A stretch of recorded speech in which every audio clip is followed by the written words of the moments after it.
Narración. Capítulo 22. Oh, mares de Caladán. Oh, gente del duque Leto. Ciudadela de Leto abatida. Abatida para siempre. De canciones de Muad'Dib. Por la princesa Irulan. Paul sintió que todo su pasado, toda su vida, antes de aquella noche, era como polvo que caía por un reloj de Jetsostricio, arena. Se encontraba sentado junto a su madre y se sujetaba las rodillas dentro de la pequeña tienda de tela y plástico, una destiltienda que habían encontrado junto con la ropa Fremen que ahora llevaban puesta. Era lo que había en el paquete que habían dejado en el tóptero. Paul sabía a ciencia cierta quién había escondido la fremochila allí y dirigido el rumbo del tóptero que transportaba a los presos. Yue. El doctor traidor los había llevado directamente hasta Pitsentosintosentosh, Duncan, Idaho. Paul miró el exterior a través de la parte transparente de 1900 Boehm, la destiltienda, y contempló las rocas iluminadas por la luz de la luna que rodeaban el refugio que Idaho había preparado para ellos. Me escondo como un chiquillo ahora que soy el duque, pensó Paul. Aquel pensamiento le irritaba, pero no podía negar que esconderse era lo más seguro por el momento. Algo había afectado a su percepción esa noche. Veía con absoluta claridad todas las circunstancias y los acontecimientos que ocurrían a su alrededor. Se sintió incapaz de detener el flujo de datos ni la fría precisión con la que cada nuevo elemento encajaba en sus conocimientos. Dichos cálculos parecían concentrarse en su conciencia. Tenía el poder de un mentat, y más aún. Paul pensó en el momento de rabia impotente que había sentido cuando aquel extraño tóptero surgió de la noche y planeó hacia ellos para detenerse como un halcón, gigantesco sobre el desierto mientras el viento silbaba bajo sus alas. En ese instante, algo le había ocurrido a la mente de Paul. El tóptero había derrapado y patinado sobre la arena, directo hacia las dos figuras que escapaban a la carrera, su madre y él. Recordó que en ese momento les había llegado el olor a azufre de la abrasión de los patines del tóptero al rozar la superficie. Sabía que su madre se había dado la vuelta con la certeza de enfrentarse a un láser en manos de un mercenario Harkonnen, pero fue entonces cuando habían visto a Duncan Idaho inclinándose por la portezuela del aparato mientras gritaba: «¡Rápido! Hay señales de gusano al sur». Paul sabía quién pilotaba el tóptero antes de terminar de darse la vuelta. Se debía a una acumulación de detalles en la forma en que volaba y al derrape a la hora de aterrizar. Indicaciones tan imperceptibles que ni su madre hubiera sido capaz de detectar, pero que habían indicado a Paul quién estaba a los mandos. Jessica, que estaba junto a Paul en la destiltienda, se movió y dijo: «Solo puede haber una única explicación. Los Harkonnen tenían en su poder a la esposa de Yue. Ese hombre odiaba a los Harkonnen. No puedo estar equivocada. Has leído su nota. ¿Pero por qué nos ha salvado? ¿De la matanza?» Ella ha empezado a darse cuenta ahora, y con muchas lagunas, pensó Paul. El pensamiento fue una revelación. Él había comprendido los hechos con máxima claridad tan solo leyendo la nota que acompañaba al anillo ducal en el paquete. «No intentéis perdonarme», había escrito Yue. «No, deseo vuestro perdón. Mi carga ya es lo bastante pesada. He actuado sin maldad y sin la esperanza de que alguien me llegue a comprender. Ha sido mi Tahaddi al-Burhan, mi prueba definitiva. Os dejo el sello ducal de los Atreides, como prueba de que lo que escribo es cierto. Cuando leáis esto, el duque Leto habrá muerto. Consolaros en que no. Morirá solo que aquel al que todos odiamos más que a nada en el mundo morirá con él». La carta no estaba dirigida a nadie ni estaba firmada, pero la caligrafía familiar no dejaba lugar a dudas. Era la letra de Yue. Al recordar la misiva, Paul revivió la angustia que había sentido en aquel momento, una sensación extraña y mordaz que parecía manifestarse ajena a su nueva agilidad mental. Había leído que su padre había muerto y sabía que era cierto, pero había sentido que no era más que otro dato a encasillar en su mente para el momento en el que lo necesitara. «Quería a mi padre», pensó Paul. Sabía que era cierto. Tendría que llorar por él, debería de sentir algo, pero no sentía nada, excepto es un acontecimiento importante, uno que había ocurrido al mismo tiempo que muchos otros. Su mente no dejaba de acumular nuevas impresiones, sensoriales, de extrapolar y calcular. Paul rememoró las palabras de Halleck. El humor está bien para los borregos, para hacer el amor o para tocar el baliset, no para combatir. Luego pensó, quizás sea eso. Lloraré a mi padre luego, cuando tenga tiempo. Pero la fría decisión de su ser no mostró ninguna inflexión. Intuyó que aquel no era más que el principio de su nueva percepción y que iría en aumento. Volvió a quedar embebido por la impresión de una terrible finalidad que había experimentado por primera vez durante su confrontación con la reverenda madre Gaius Helen Moyam. La mano derecha, la que recordaba el dolor, le latía y escocía. ¿Esto es lo que significa ser el Kwisatz Haderach? Preguntó. He llegado a pensar que Hawat nos había vuelto a fallar, dijo Jessica. Puede que Yue no fuera un doctor. Zack. Era todo lo que pensábamos. Y más, dijo Paul. Y pensó, ¿por qué tarda tanto en ver las cosas? Luego, añadió, si Idaho no consigue llegar hasta Cairns, estaremos... No es nuestra única esperanza, dijo Jessica. Eso no era lo que iba a decir, explicó Paul. Jessica percibió el tono recio e imperativo de su voz y lo miró en la gris oscuridad de la destiltienda. Paul era una silueta que quedaba a contraluz sobre la blanquecina, imagen de las rocas, iluminadas por la luna que se apreciaban a través de la parte transparente de la tienda. Puede que otros hombres de tu padre hayan conseguido escapar, dijo ella. Debemos reagruparlos. Jalar, tendremos que depender de nosotros mismos, dijo él. Nuestra primera preocupación es el arsenal familiar de 900 champos atómicas. Hemos de hacernos con ellas antes de que las encuentren los Harkonnen. Tal y como lo hemos ocultado, indicó Jessica, es poco probable que lo hagan. No podemos arriesgarnos. Y Jessica pensó, tiene en mente usar las atómicas de la familia para amenazar al planeta y su especie. Pero lo único que podrá hacer después será huir bajo el anonimato, como un renegado. Las palabras de su madre habían dado lugar a otro hilo de pensamientos en la mente de Paul. La preocupación por toda la gente que había perdido esa noche como duque, que era ahora. La gente es la verdadera fuerza de una gran casa, pensó Paul, y recordó las palabras de Hawat. Dejar atrás a los amigos sí sería triste, pero un lugar es solo un lugar. Están usando a los Sardaukar, dijo Jessica. Tendremos que esperar a que se hayan retirado. Creen que estamos atrapados entre el desierto y los Sardaukar, afirmó Paul. Intentan no dejar a un solo Atreides con vida, un exterminio total. No dejarán escapar a ninguno de los nuestros. Pero no pueden arriesgarse durante tanto tiempo a que se sepa que el emperador está detrás de todo. ¿Crees de verdad que no pueden? Algunos de los nuestros conseguirán escapar. ¿Segura? Jessica se giró y se estremeció al percibir la amarga dureza de la voz de su hijo, al notar cómo evaluaba con precisión las posibilidades. Sintió que la mente del muchacho había superado la suya y que ahora la visión de Paul era superior.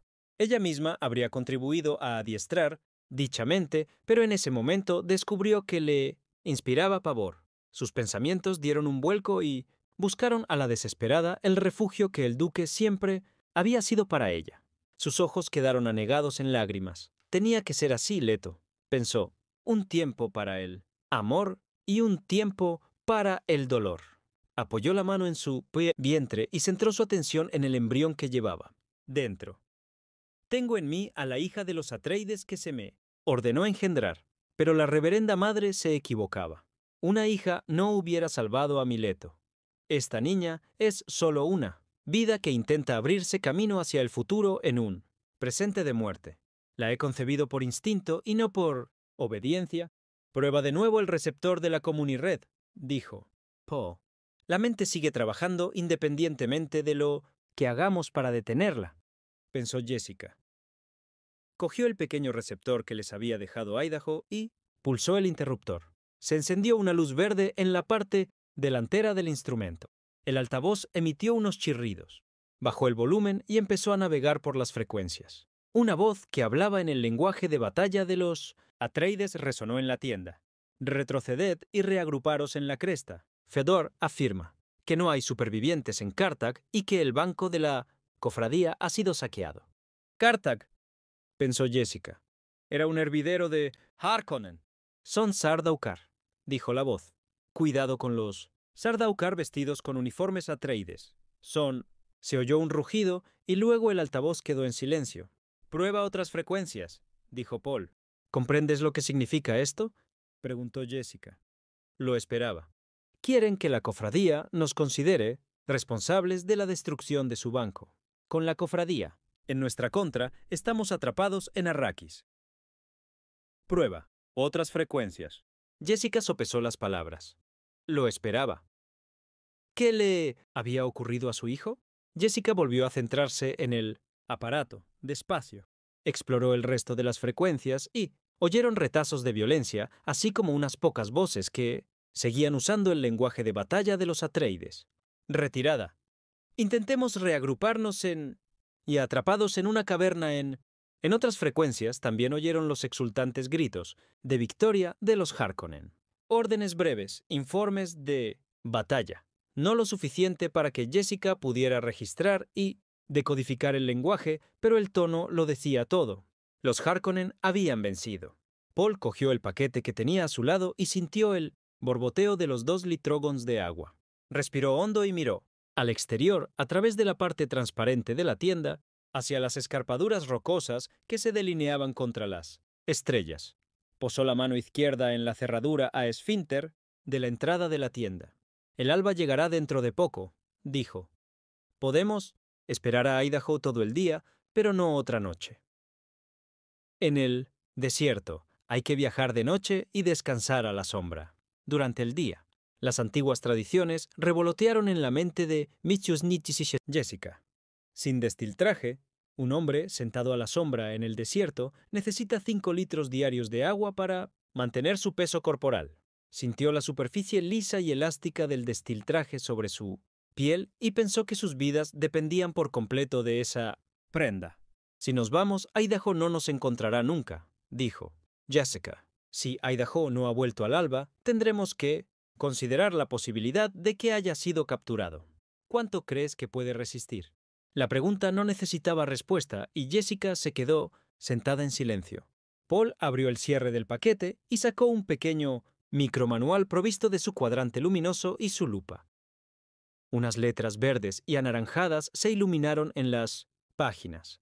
Litrojón, destiltienda, cápsulas energéticas, recicladores, snork de arena, binoculares, equipo de reparación de destiltrajes, pistola marcadora, mapas de las dolinas, tampones para brújula, garfios de doma, martilladores, fremochila, columna de fuego. Hacían falta muchas cosas para sobrevivir en el desierto. Dejó el manual a un lado en el suelo de la tienda. ¿A dónde podemos ir?, preguntó Jessica.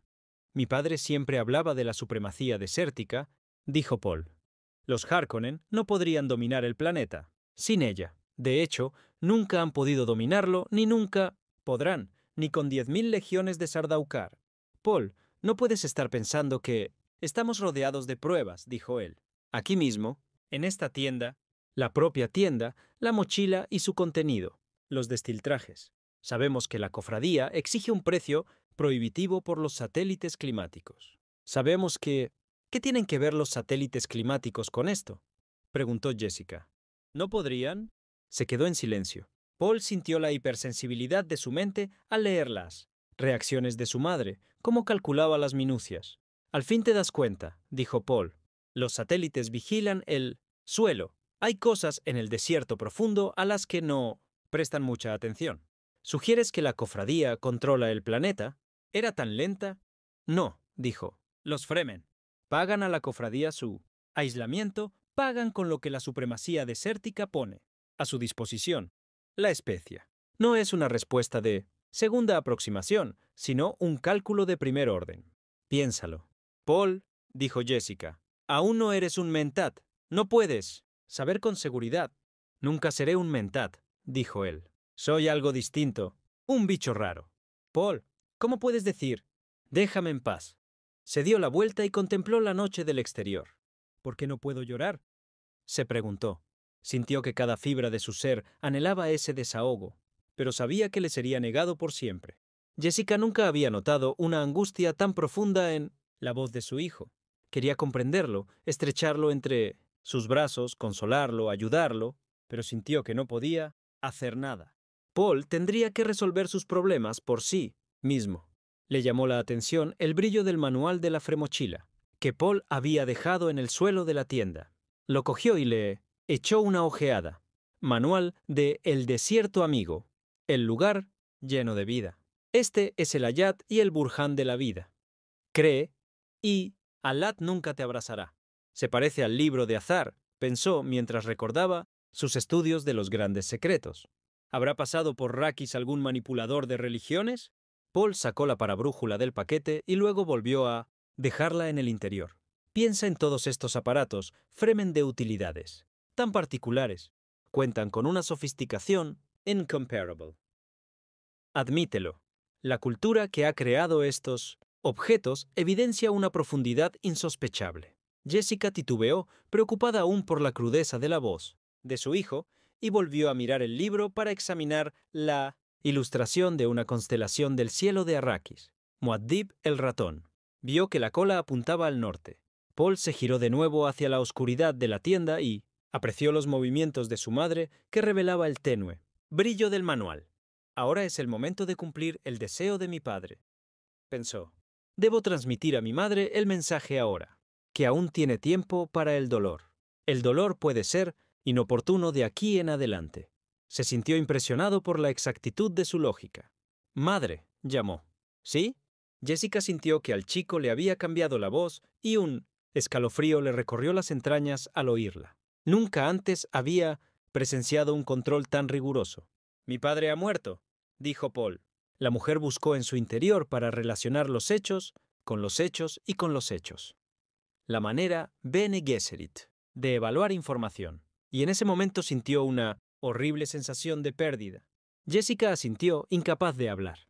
Mi padre, continuó Paul, me encargó transmitirte un mensaje si en algún momento le ocurría algo. Temía que pudieras pensar que no confiaba en ti. ¿Qué sospecha tan fuera de lugar?, pensó Jessica.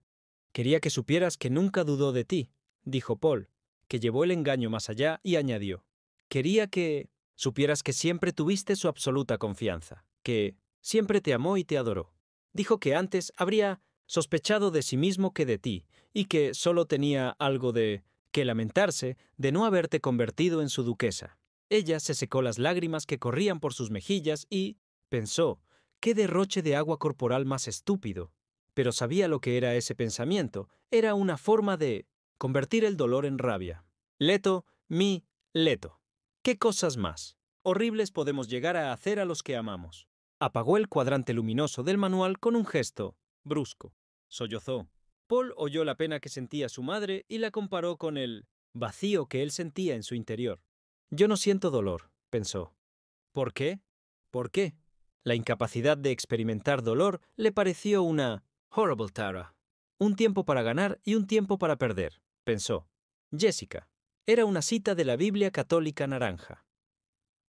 Un tiempo para guardar y un tiempo para tirar.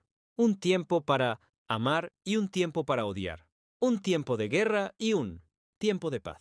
La mente de Paul no había dejado de funcionar con gélida precisión. Descubrió nuevas posibilidades que se abrían para ellos en aquel planeta hostil. Eran impresiones que le llegaban sin ni siquiera la válvula de seguridad que proporcionaría un sueño. Enfocó su conciencia presciente y la contempló como un cálculo de sus futuros más probables.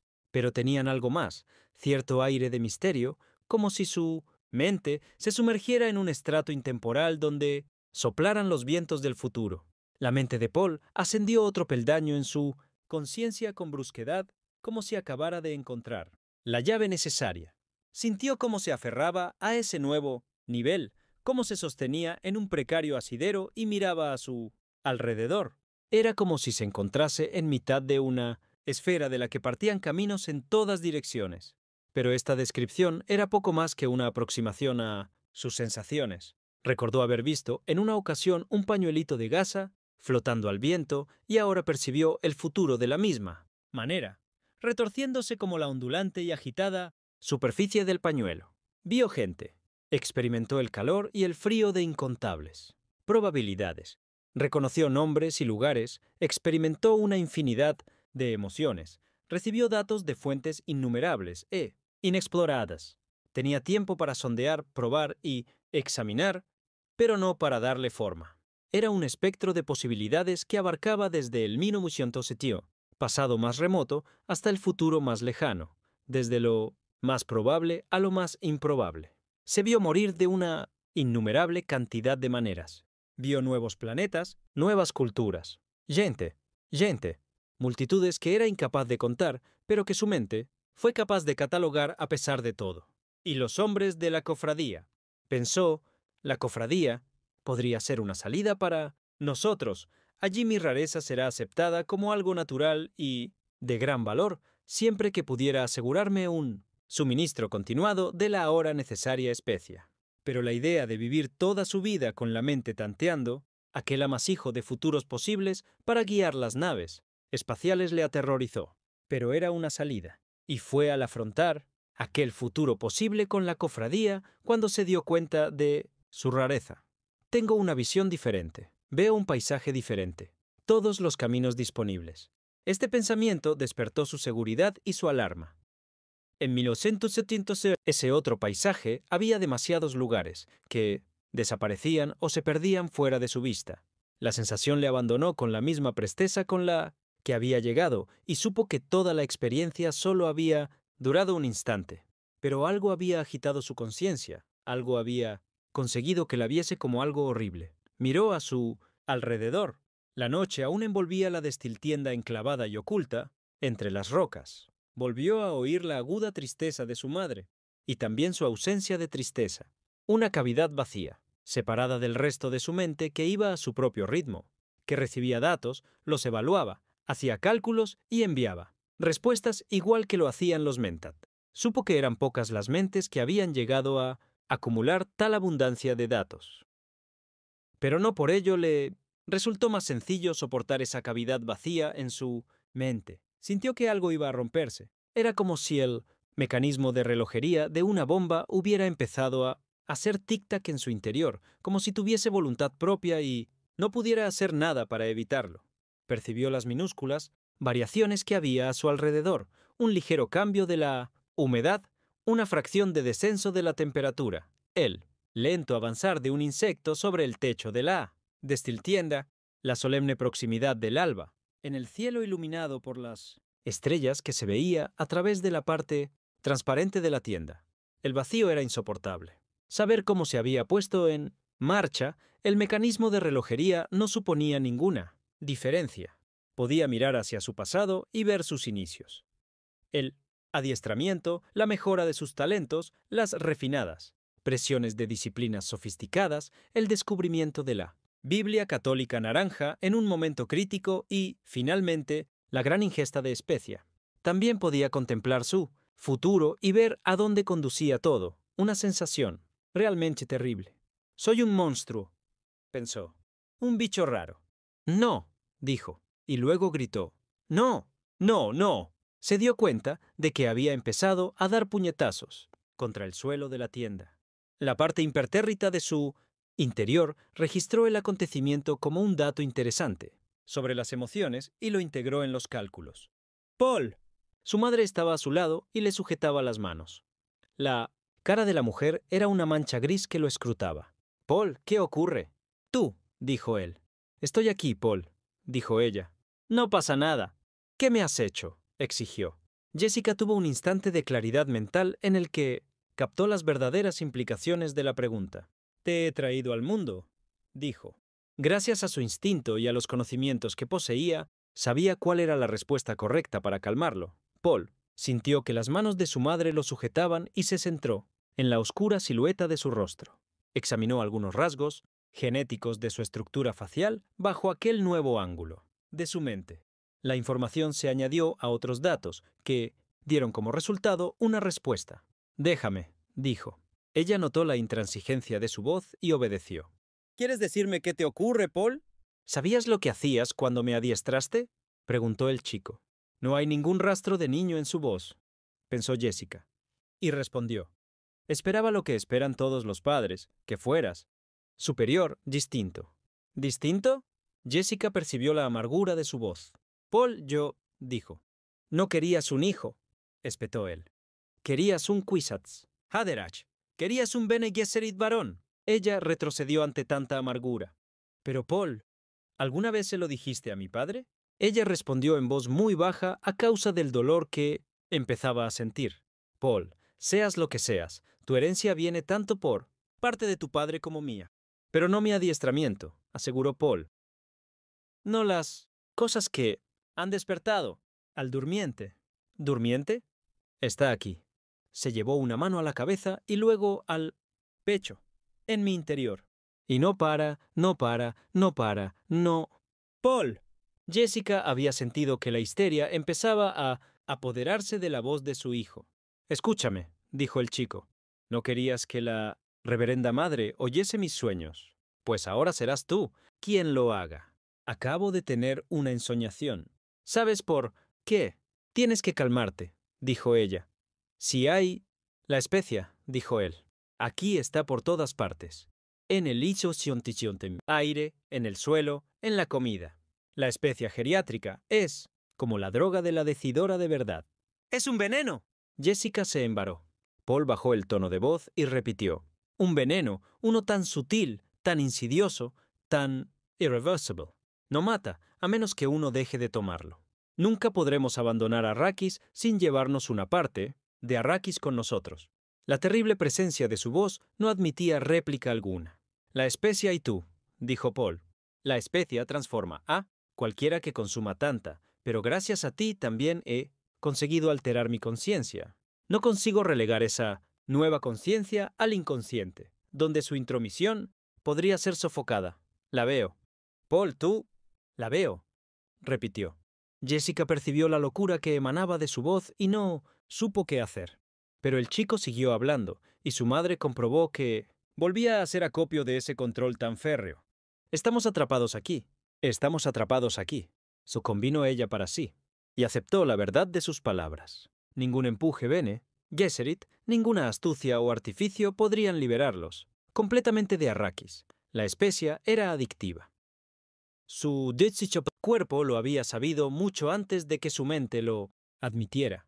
Así que aquí viviremos el resto de nuestras vidas en Minoson-Tintisite. Este planeta infernal, pensó Jessica.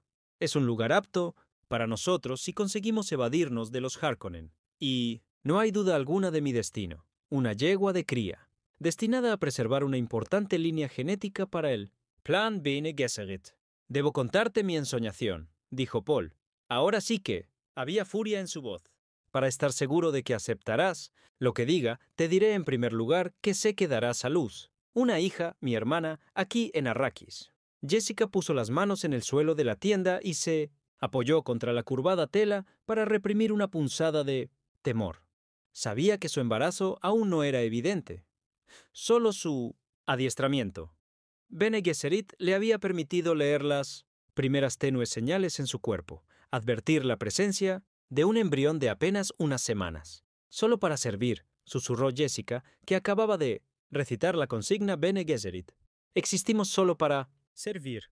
Encontraremos un hogar entre los Fremen, afirmó Paul, donde nuestra misionaria protectiva nos ha preparado un refugio. Han preparado un camino para nosotros en el desierto, pensó Jessica. Pero ¿cómo puede saber él algo de la misionaria protectiva? Cada vez le costaba más dominar el pavor que sentía ante esa extrañeza que empezaba a surgir en Paul. Paul examinó la sombra oscura de su madre y, gracias a Vinto Santosadent, esa nueva conciencia, vio que el miedo embargaba cada uno de sus movimientos como si en realidad la rodease un reluciente resplandor. Experimentó un atisbo de compasión por ella. Aún no puedo decirte lo que ocurrirá, dijo. No puedo, ni decírmelo a mí mismo aunque lo haya visto.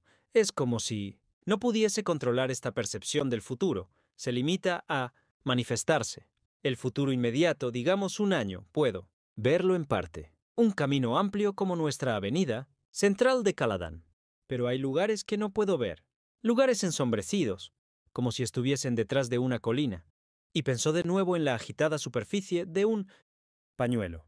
Y hay ramificaciones. Se quedó en silencio, como si el recuerdo de esa visión le perturbara. Ningún sueño profético ni nada de lo que había experimentado en su vida lo habían preparado para lo que había quedado al descubierto ahora que habían caído los velos y veía el tiempo en toda su desnudez. Al recordar la experiencia, reconoció su terrible finalidad, la presión de su vida misma dilatándose como una burbuja, siempre en expansión, y el tiempo retirándose ante ella. Jessica encontró el control de la luz de la tienda y la activó.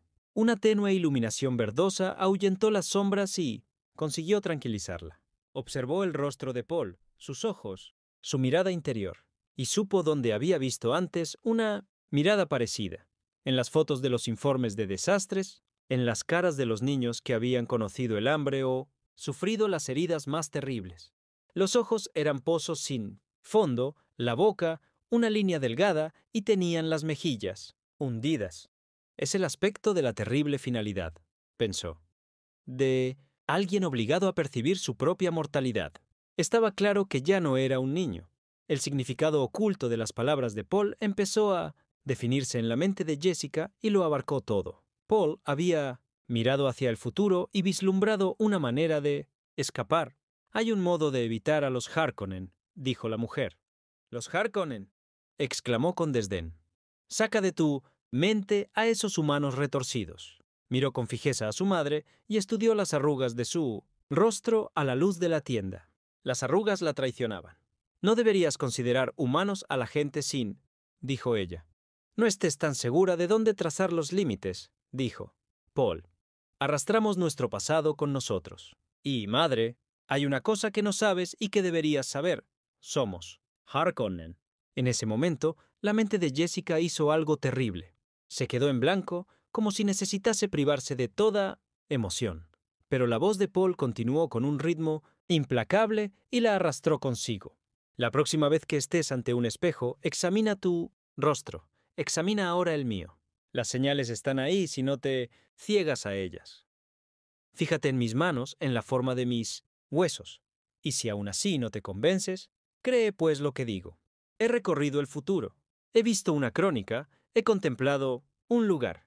Tengo todos los datos. Somos Harkonnen, una rama renegada de la familia, dijo Jessica. Es eso, ¿verdad?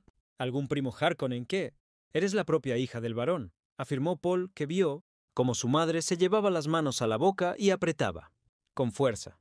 En su juventud, el varón se dedicó a gozar de muchos placeres y hasta se permitió que le sedujeran. Pero fue por las bondades genéticas de la Bene Gesserit, por una de vosotras. La palabra vosotras sonó como una bofetada, pero consiguió que Jessica reaccionara al darse cuenta de que era algo que no podía negar. Recordó detalles incongruentes de su pasado que empezaron a encajar. La hija que buscaba, la Bene Gesserit, no era para poner fin a la vieja enemistad entre los Atreides y los Harkonnen, sino para fijar un factor genético en sus descendencias. ¿Cuál? Fue incapaz de encontrar la respuesta. Como si leyera su mente, Paul dijo: «Creyeron que sería yo, pero no soy lo que esperaban y he llegado antes de tiempo. Y ellas no lo saben». Jessica seguía apretándose las manos contra la boca. «Gran madre, es el Kwisatz Haderach». Se sintió expuesta y desnuda ante él, porque se había dado cuenta de que nada o casi nada quedaba oculto a sus ojos, y supo que ese era precisamente el origen de su miedo. «¿Piensas que soy el Kwisatz Haderach?», dijo Paul. «Olvídalo. Soy algo inesperado. Debo advertir a una de las escuelas», pensó ella. El índice de apareamientos revelará lo ocurrido. «Cuando sepan de mi existencia, será demasiado tarde», dijo él. Jessica intentó cambiar de tema. Se apartó las manos de la boca y dijo: «¿Encontraremos refugio entre los Fremen?» Los Fremen tienen un dicho que atribuyen al Shai, Ulut, el viejo Padre Eternidad. Dice: «Tenéis que estar preparados para apreciar lo que encontréis». Y pensó: «Sí, madre, lo encontraremos. Tus ojos se tornarán azules y te saldrá un callo junto a tu adorable nariz, debido al tubo filtrador del destiltraje. Y darás a luz a mi hermana, Santa Alia del Cuchillo». «Si no eres el Kwisatz Haderach», dijo Jessica, «¿qué? Serías incapaz de adivinarlo», respondió Paul, «y no lo creerás hasta que lo veas». Y pensó soy una semilla. Se dio cuenta de repente de lo fértil que era el terreno en Minouchentinco, el que había caído, y la terrible finalidad volvió a apoderarse de él y a recorrer el espacio vacío de su mente como una amenaza capaz de hacer que le ahogase la pena. Había visto una bifurcación en lo que les deparaba el Emchosomtosientosoicam futuro. En uno de los caminos se enfrentaba a un decrépito y malvado varón y le decía: «Hola, abuelo». Pensar en ello hacía que le invadieran las náuseas. El otro de los caminos estaba lleno de unas manchas de un gris oscuro en las que resaltaban picos de violencia. Vio en él una religión guerrera, un fuego que se extendía por todo el universo con el estandarte verde y negro de los Atreides ondeando a la cabeza de oleadas de legiones, fanáticas ebrias de licor de especia, Gurney Halleck y otros. Pocos hombres de su padre, muy pocos, se encontraban entre ellos y enarbolaban el símbolo del halcón del santuario del cráneo de su padre. «No puedo tomar ese camino», murmuró. «Es el que querrían las viejas brujas de tu escuela». «No te entiendo, Paul», dijo su madre. Se quedó en silencio y pensó cómo la semilla que era, con esa conciencia de la especie que al principio había confundido con una terrible finalidad, descubrió que ya no podía odiar a las Bene Gesserit ni al emperador, ni siquiera a los Harkonnen. Todos estaban ligados a la necesidad de la especie de renovar su herencia dispersa, cruzando y mezclando y refundiendo sus líneas en un gigantesco rebullir genético. Y la especie solo conocía un camino para conseguirlo, el antiguo camino que arrollaba todo lo que se encontraba a su paso, la yihad. Está claro que no puedo escoger ese camino, pensó, pero volvió a ver el santuario del cráneo de su padre con su ojo mental y un cúmulo de violencia con el estandarte, verde y negro ondeando en su centro. Jessica carraspeó, preocupada por el silencio de su hijo. Entonces, ¿los Fremen nos darán refugio? Paul levantó la mirada y a través de la verdosa luminosidad de la tienda, fijó la vista en los rasgos delicados y aristocráticos de su rostro. «Sí», respondió, «es uno de los caminos». Asintió. «Sí. ¿Me llamarán Muad'Dib, el que señala el camino?» «Sí, así. Me llamarán». Cerró los ojos y pensó: «Ahora sí puedo llorarte, padre mío», y sintió las lágrimas resbalar por sus mejillas.